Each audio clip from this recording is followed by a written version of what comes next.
Assalamu alaikum rahmatullah. Hello, my dear students and my honorable guardians. I am Hannan Sai speaking.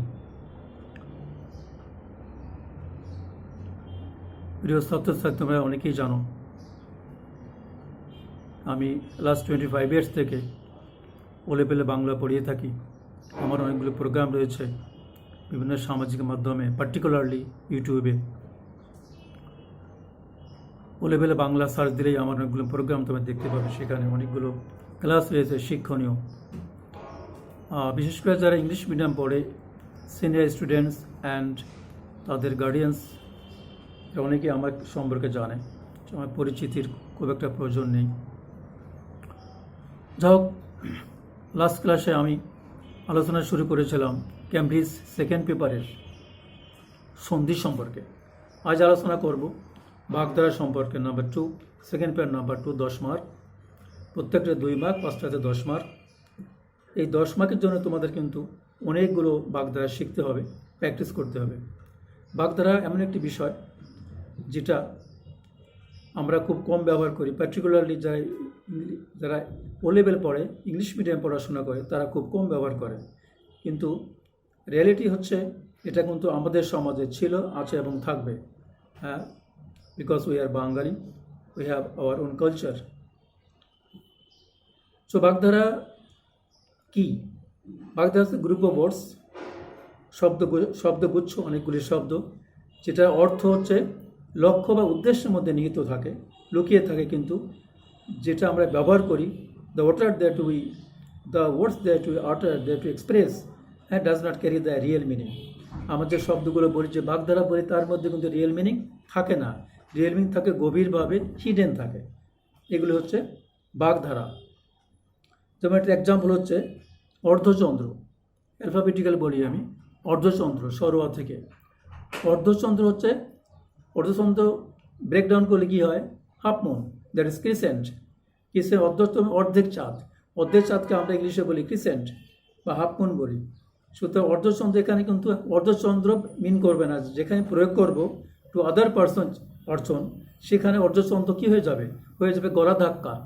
It's a kind of punishment. মানে যখন তুমি কোনো মানুষের গলায় হাত দেবে, তখন তোমার এটা হাফ মুন শেপ হয়ে যাবে। সুতরাং এটা কিন্তু আসল যে সরাসরি যে শব্দগুলি ব্যবহার করলাম, তার মধ্যে কিন্তু রিয়েল মিনিং নেই। রিয়েল মিনিং হচ্ছে আমার উদ্দেশ্যের মধ্যে। What do I want to express, কী বলতে চাই তার মধ্যে, কিন্তু কি বলেছি সেটা না। কি বলতে আমার ভিতরে যেটা হিডেন যে মিনিংটা, সেটা বাগধারার মধ্যে থাকে। সো বাগধারা ক্লিয়ার হয়ে গেল। বাগধারা অনেক বড় চ্যাপ্টার, আগে বলেছি প্রায় 200 থেকে 300-র মতো বাগধারা তোমাকে প্র্যাকটিসে রাখতে হবে। এটা নিয়মিত ক্লাস করার প্রয়োজন রয়েছে, পড়ার প্রয়োজন রয়েছে। আশা করি তোমরা পড়বে এবং জানবে। আমি অ্যালফাবেটিক্যালি কিছু বাগধারা ডিসকাস করব। পার্টিকুলারলি বাগধারার মধ্যে বাগধারাতে শব্দগুচ্ছ থাকে, গ্রুপ অফ ওয়ার্ডস থাকে, সেটার মিনিংটা তোমার জানতে হবে। আর ভিতরে যে মিনিংটা বইয়ে দেওয়া থাকে, সেই মিনিংটা যদি ইজিয়ার থাকে, দ্যাটস অল। যদি ইজিয়ার না হয়, কঠিনত্ব, সেটা তোমাকে জানতে হবে। আমি সাধারণত আমার স্টুডেন্টদেরকে যারা ফিজিক্যালি বা অনলাইন ক্লাস করায়, তাদের আমি বোথ সাইড বলে দিই। যে সাইড ইজি সেটা বলি না, কঠিন সাইড হলে সেটা বাগধারাগুলি হোক আর মিনিংগুলো হোক, দুটিও বলে দিই। যেমন একটু আগে বলেছি, alphabetical I am going to discuss with you. Number 1 হচ্ছে অর্ধচন্দ্র। ও দিয়ে আমরা শুরু করলাম আজকে ক্লাস। কতদূর যেতে পারি দেখা যাক। অর্ধচন্দ্র হচ্ছে গলা ধাক্কা। অর্ধচন্দ্র কি? হাফ মুন, কিন্তু আসলে হাফ মুন নিয়ে এখানে এক্সপ্রেস করা হবে না। এখানে এক্সপ্রেস হচ্ছে তার গলা ধাক্কা, একটা পানিশমেন্ট। আমি আর একটু বলে দিই, বাগধারা হচ্ছে মানে কাইন্ড অফ অ্যাডজেক্টিভস, বিশেষণ, adjective, good qualities and bad qualities, সব কিছুই থাকে। আমরা মানুষের মধ্যে যে কথাগুলি অ্যাডজেক্টিভ হিসেবে ব্যবহার করি, সেই শব্দগুলোই হচ্ছে বাগধারা। কিছু বাগধারা তৈরি হয়েছে কাউকে অ্যাডমায়ার করার জন্য, কিছু বাগধারা তৈরি হয়েছে কাউকে কি স্ট্রাইক করার জন্য, আঘাত করার জন্য। এই দুটো মিলে হচ্ছে বাগধারার শব্দগুলি। সো পরের বাগধারা আছে অরণ্যে রোদন। অরণ্য মানে জঙ্গল, রোদন মানে কান্না। দেখো, এর সাথে কোনো মিল নেই। কোথায় জঙ্গল, কোথায় কান্না, কিন্তু মিনিংগুলো বলে দিতে হবে। অনেক টিচাররা এরকম পুরোপুরি মিনিং বলে দেয় না, তবে দেওয়া উচিত, কেউ বা দেয়। অরণ্য রোদন হচ্ছে জঙ্গলে কান্না। এটা কী হবে? মিনিং হচ্ছে নিষ্ফল আবেদন। নিষ্ফল শব্দটা অনেকেই জানে না, কিন্তু বলে দেওয়া উচিত। সেটা নিষ্ফল হচ্ছে ফ্রুটলেস, যার কোনো অর্থ নেই। ফ্রুটলেস, অর্থ নেই। আবেদন হচ্ছে অ্যাপিল। সুতরাং কী দাঁড়াচ্ছে? অরণ্য রোদন হচ্ছে নিষ্ফল আবেদন। এটা আমরা কিভাবে অ্যাপ্লাই করতে পারি?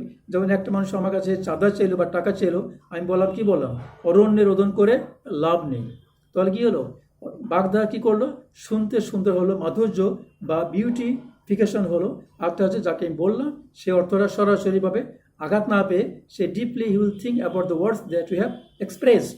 তুমি যা বলেছো সে গভীরভাবে চিন্তা করবে, তোমাকে ভালো বলবে, ইউ নো সামথিং, আর তাকে আঘাতও পেলো না। তো তুমি তাকে বলো যে কি বলো, নিষ্ফল, তো তোমার এত আবেদন করে হাত পেতে লাভ নেই, তাহলে সে কিন্তু কষ্ট পাবে। সুতরাং বাগধারা হচ্ছে কি, শুনতে সুন্দর, বিউটিফাই করে, আর যাকে বলা হয়, যার উদ্দেশ্যে সেটা এক্সপ্রেস করা হয়, সে তোমাকে সরাসরি ইনস্ট্যান্টলি এক্সাইটেড হয় না। এটা হচ্ছে বাগধারার সিস্টেম বা বাগধারার নিয়ম। পরে আছে অন্ধের যষ্টি। অন্ধ মানে হচ্ছে ব্লাইন্ড, যষ্টি মানে লাঠি, মানে ব্লাইন্ডের লাঠি। আর blind man cannot walk without the help of a stick. Stick ছাড়া একটা ব্লাইন্ড ম্যান চলতে পারে না। এটাতে আসল মিনিংটা কীভাবে আমি প্রয়োগ করবো, সেটা হচ্ছে একমাত্র সম্বল, অনলি ডিপেন্ডেন্স, যেটা ছাড়া আমি চলতে পারি না। যেমন তো এটা কি আছে, যেটা আমি বললাম বা আমার মতো কেউ বললো, যারা আরও বেশি বয়স হয়েছে তারা বলতে পারে চশমাটা হচ্ছে আমার অন্ধের দৃষ্টি, মানে without the glass I cannot do anything else. চশমা ছাড়া চলতে পারে, চশমা হচ্ছে একমাত্র সম্বল, অনলি ডিপেন্ডেন্স। এভাবে বাগধারাগুলো আসছে, এটা চলে গেল, এইভাবে অর্ধচন্দ্র চলে গেল, অনেকগুলো আছে এরকম বললাম। যেমন তোমাকে অকুল পাথার, অক্কাপা মানে মারা যাওয়া, অকুল পাথার হচ্ছে বড় বিপদ, পাথার মানে সরান এক্সপ্যান্ডেড এরিয়া। তারপর অনুরোধে ঢেকে গেলা, বাধ্য হয়ে কঠিন কাজ করা, ওই নকুল সম্পর্ক, ওই হচ্ছে তোমার স্নেক, নকুল হচ্ছে তোমার পর্কুপাইন। স্নেক এবং পর্কুপাইনকে চিরদিন শত্রু, সুতরাং ওই নকুল সম্পর্কে কি আমরা মিন করি, শত্রুতা। দুই বন্ধুর মাঝে ওই নকুল সম্পর্ক রয়েছে, তার মানে সত্যতা রয়েছে। এই হচ্ছে বাগধারা। অনেক বাগধারা আছে, আগেই বলেছি 200 to 300 বাগধারা তোমাদেরকে প্র্যাকটিসে রাখতে হবে। যতগুলি প্র্যাকটিস থাকবে তার থেকে ইনশাল্লাহ 5টা শিখতে হবে, 5টা তুমি পারবে। কিন্তু একদম যে পড়বে না পড়ে বাগধারা করবে তা কিন্তু হবে না। Either you have to read upon understanding, অথবা you have to go to the teacher concern, যারা টিচার আছে যেতে হবে, আদারওয়াইজ কিন্তু এটা নিজে পড়ে হয় না। আর বাগধারা কিছু না পড়ে বাগধারা আমি পারি কথাটা বলাটা ঠিক নয়। অনেক গার্ডিয়ান বলে, অনেক ছেলেমেয়েরা বলে, স্যার আমি পারি, প্র্যাকটিক্যালি দেখি সে বাগধারা বোঝে না, মুখস্থ করেছে কিছু, মুখস্থ কিন্তু বাগধারা ঠিকমতো অ্যাপ্লিকেশন করা যায় না। So try to remember it. তারপরে শরিয়াতে এরকম আছে আকাশ কুসুম। আকাশ কুসুম মানে হচ্ছে অবাস্তব, ইমাজিনেশন, অবাস্তব কল্পনা করা, আকাশ কুসুম। আকাশের সাথে কুসুম, আকাশ তো বিশাল ব্যাপার। তুমি আকাশ সম্পর্কে তোমার কি ধারণা আছে? আকাশের স্পেস ভাস্ট, কি ভাস্ট স্কার, যার কোনো সীমানা নাই, তার মানে অবাস্তব কিছু চিন্তা করা। তারপর আক্কেল সেলামি হচ্ছে ফাইন বা জরিমানা। আক্কেল সেলামি আগে জরিমানা, ইচ্ছে করে জরিমানা দেওয়া, অন্যায় করলে জরিমানা দেওয়া যায়, অনেকে ভুল করে জরিমানা দেওয়া যায়। কাজে আমরা বলতে পারি তুমি অন্যায় করেছো, তাই আক্কেল সেলামি দাও, মানে জরিমানা দাও। এইভাবে সরোয়া সারে আছে, রসইতে আছে ইসরে পাকা মানে আনটাইমলি ম্যাচিউর। অনেক ছেলেমেয়েরা 5 বছর বয়সে সে টিভির খবর জানে, 5 বছর বয়সে সিনেমার নায়কের খবর জানে, তাকে আমরা কি বলি, তুমি ইসরে পাকা হয়েছো, মানে আনটাইমলি ম্যাচিউর হয়েছো। সুতরাং অকালে পাকা মানে অসময় পেকে যাওয়া, এভাবে না বলে আমাদের বলি ছেলেটি ইসরে পাকা, তাহলে এটা it looks years very attractive, আর যাকে বলা হচ্ছে সেও সুন্দরভাবে সেটা অ্যাকসেপ্ট করে। এটা চলে গেল। তারপর ইলিশে গুড়ি, ইলিশ মাছ, এর মধ্যে কিন্তু ইলিশ মাছ কিছুই নেই, আগেই বলেছি। ইলিশে গুড়ি মানে বৃষ্টিকে, ছোটো ছোটো বৃষ্টিকে আমরা ইলিশে গুড়ি বলি। সিজলিং যেটা অল্প অল্প বৃষ্টি হয় সেটা হচ্ছে ইলিশে গুড়ি, মানে গুড়ি বৃষ্টি। গতকাল ইলিশে গুড়ি বৃষ্টিতে আমরা বন্ধুরা মিলে ফুটবল খেলেছি, এটা সুন্দর একটা শব্দ হয়ে যায়। সো এইরকম আছে। দীর্ঘইতে আছে ঈদের চাঁদ, যেমন যে চাঁদ খুব ভেরি এক্সপেক্টেড থিং। ঈদের চাঁদ লেখা আছে মিনিংয়ে আকাঙ্ক্ষিত বস্তু।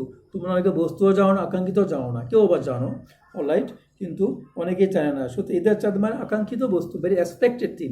ঈদের সময় যে চাঁদটা দেখা হয় 30 দিন রোজার পর, ওই চাঁদটা কিন্তু এভরিবডি ওয়ান্টস টু সাইড, সবাই দেখতে চায়, খুব অ্যাট্রাকটিভ। অন্য সময় চাঁদ কিন্তু চায় না। এইরকম অনেকদিন পর ছেলে বেরিয়ে আসাতে মা কি পেলেন, ঈদের চাঁদ ফিরে পেলেন, মানে সন্তান হচ্ছে মায়ের জন্য খুবই ঈদের চাঁদের মতো, very expected thing. That particular mother was waiting for her son. এটা হচ্ছে এক্সপেক্টেড থিং। এইরকম মিনিংগুলো আসছে। রস্যতে আছে উত্তম মধ্যম হচ্ছে মার দেওয়া। এখন প্র্যাকটিস না করে তুমি কীভাবে উত্তম মধ্যম বুঝবে? সুতরাং তোমার অপশানে তোমার থাকবে 8-9টা থাকবে, 10টার মতো থাকবে, 5টা চুজ করতে হবে। If you don't know the meaning, if you don't have your practice upon বাগধারা, তাহলে কিন্তু পারবে না। মুখস্থ করে বাগধারা হয় না, 250 মুখস্থ করা একটা কঠিন ব্যাপার। So have to practice, you have to কি you have to understand the meaning as well as the words itself. দুই দিকে তোমাকে জানতে হবে বা বুঝতে হবে, তাহলে হয়ে যাবে। তারপর রস্যতে আছে তো উন পাজুরে, পাজুর মানে হচ্ছে রিবস, উন মানে দুর্বল, দুর্বল পাজর। আমরা কি মনে করি? উইক মনে করি। ছেলেটি উন পাজুরে বলেই ফুটবল খেলতে পারে না, মানে he is so feeble, so weak that he cannot play football, এরকম। তারপরে আসছে এ দিয়ে আসছে একাদশে বৃহস্পতি, একাদশে বৃহস্পতি সৌভাগ্য মানে গুড লাক, এইভাবে আসছে আর কি। তারপরে আসছে এই যে শেষ এসপার, ওসপার হচ্ছে মীমাংসা করা, to settle down, to to to to solution, যেটা সলিউশন। আমি তো আমার হিসাব নিকাশ আছে, এসপার এসপার করেই যাব, সলিউশন করেই যাব, ঠিক আছে, সলভ করেই যাব, এসপার এসপার। সুতরাং সব কিছু নিয়ে আমরা সরোয়া থেকে ও পর্যন্ত গেলাম।